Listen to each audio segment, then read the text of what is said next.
Halo anak-anak semuanya, selamat pagi. Salam Fransiskus Pace Ebene. Bersama saya dengan Ibu Rutma Perningotan, pada pagi ini saya akan membawakan materi sosiologi, yaitu rancangan penelitian untuk kelas 10 IPS. Tujuan dari pembelajaran ini adalah agar siswa mampu mengidentifikasi isi rancangan penelitian sosial.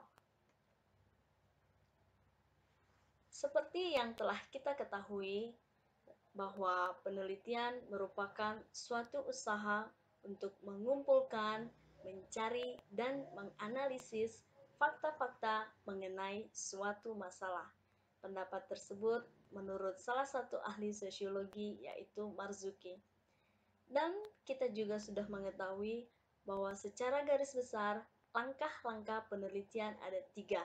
Yang pertama, dimulai dengan pembuatan rancangan penelitian, kemudian pelaksanaan penelitian, dan yang terakhir adalah pembuatan laporan penelitian.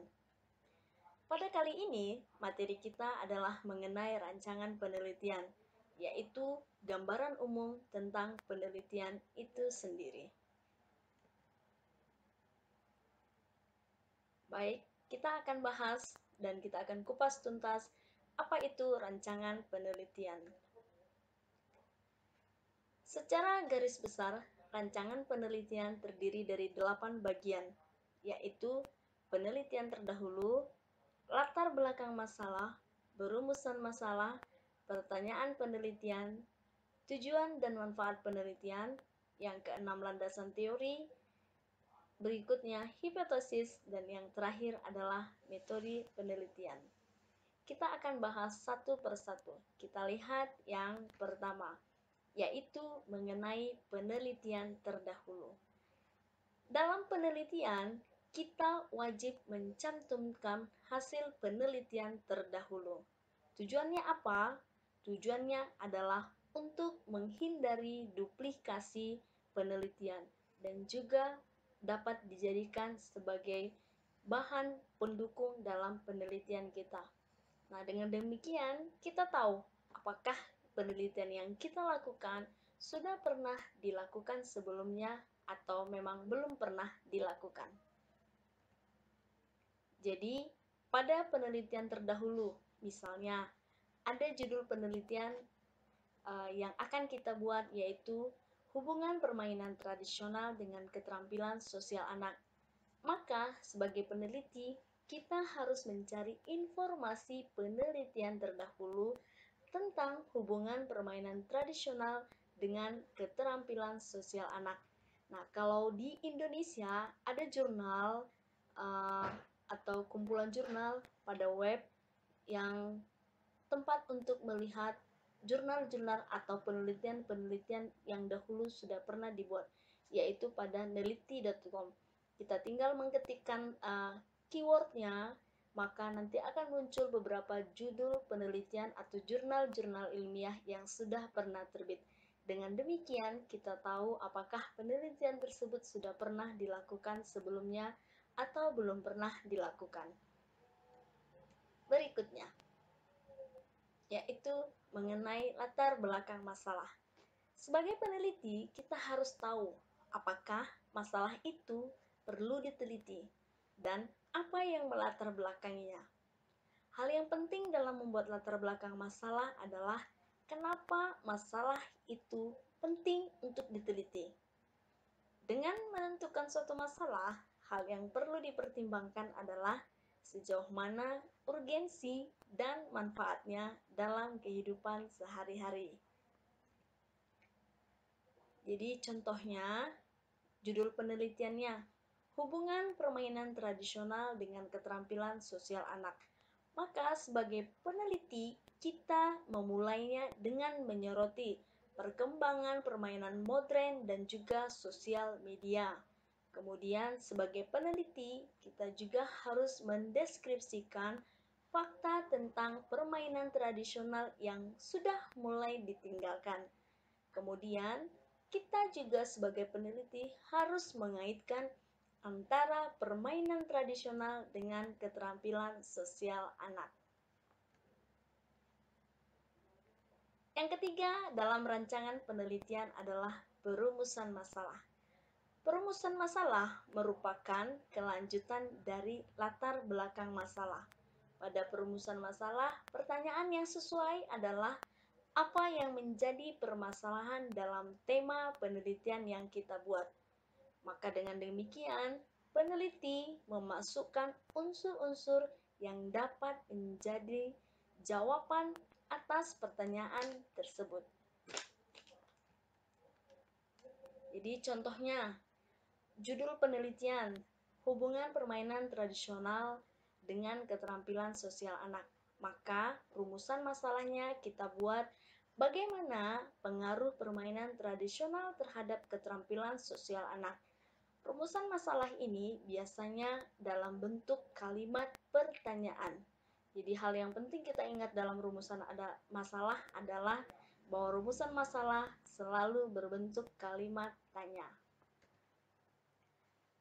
Berikutnya dalam rancangan penelitian adalah pertanyaan penelitian.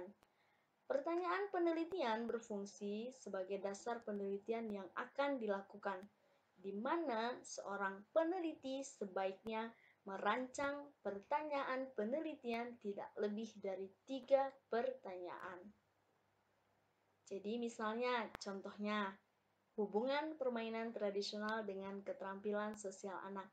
Maka yang menjadi pertanyaan penelitiannya adalah pertama, bagaimana keterampilan sosial anak yang tidak memainkan permainan tradisional?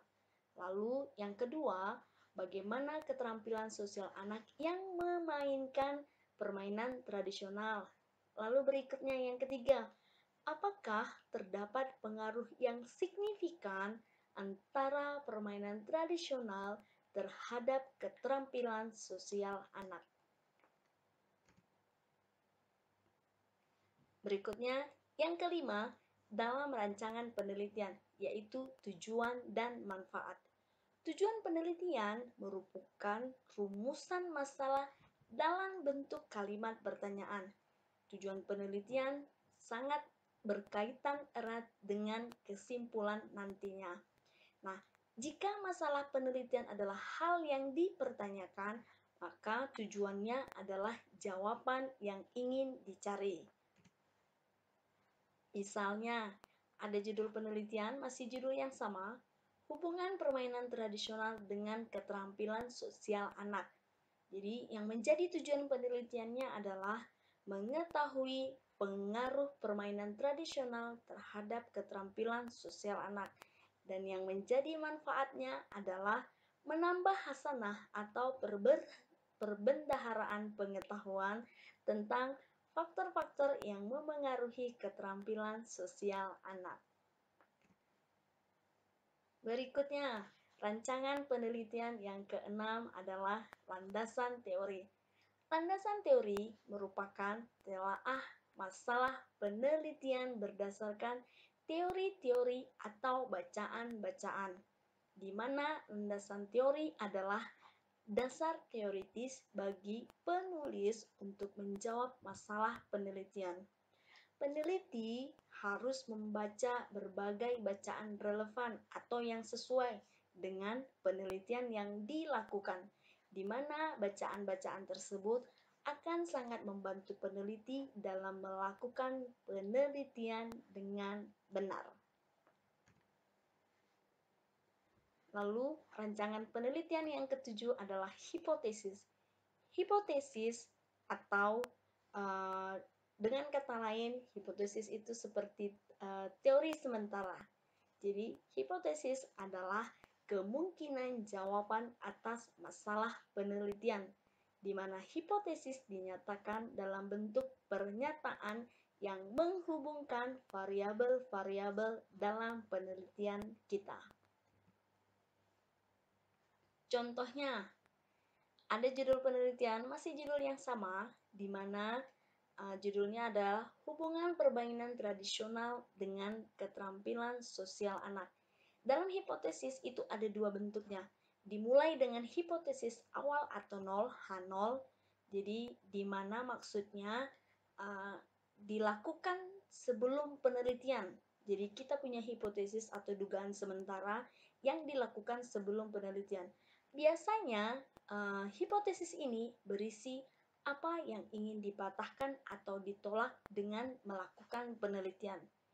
Nah, lalu setelah penelitian mulai dilakukan, maka kita akan mendapat hipotesis kerja atau alternatif, yaitu HA, di mana artinya hipotesis alternatif atau kerja ini adalah dugaan-dugaan yang ingin dibuktikan oleh si peneliti.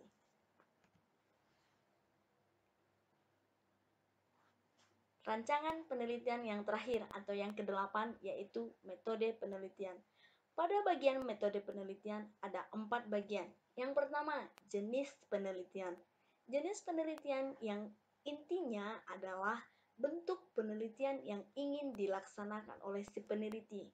Jadi peneliti bebas menentukan apa jenis-jenis yang diteliti, tergantung dari bahan atau apa masalah yang akan diteliti. Lalu, metodologi peneliti yang kedua adalah teknik pengumpulan data. Ini adalah bagian yang terpenting dalam suatu penelitian, di mana data yang langsung diperoleh oleh si peneliti secara langsung atau tidak langsung dari lapangan. Bisa berbentuk angket atau kuesioner, wawancara, observasi, dan lain-lain. Bisa juga seperti studi pustaka, mendatangi, ikut terjun langsung ke dalam penelitian tersebut. Metodologi penelitian yang ketiga adalah teknik analisis data. Merupakan cara mengolah data yang telah diperoleh dari lapangan. Teknik analisis data ini harus disesuaikan dengan jenis pendekatan penelitian. Apakah penelitian tersebut kualitatif atau apakah penelitian tersebut kuantitatif. Kemudian metodologi penelitian yang keempat adalah unit analisis, yaitu merupakan satuan atau objek yang akan diteliti. Baik, anak-anak, dari apa yang telah saya paparkan tadi mengenai rancangan penelitian, mulai dari penelitian terdahulu, latar belakang masalah, perumusan masalah, pertanyaan penelitian, tujuan dan manfaat penelitian, landasan teori, hipotesis, dan juga metodologi penelitian, semuanya bisa kalian baca dalam buku Sosiologi kelas 10 terbitan Erlangga, karangan dari Kun Mariati dan Juju Suryawati. Baik, anak-anak semuanya, terima kasih. Semoga apa yang saya paparkan bisa bermanfaat untuk kalian semuanya. Bantu saya juga untuk like, share, dan subscribe materi ini agar semua kita mendapatkan informasi mengenai pelajaran sosiologi. Terima kasih, selamat pagi, salam Fransiskus, Pace Ebene.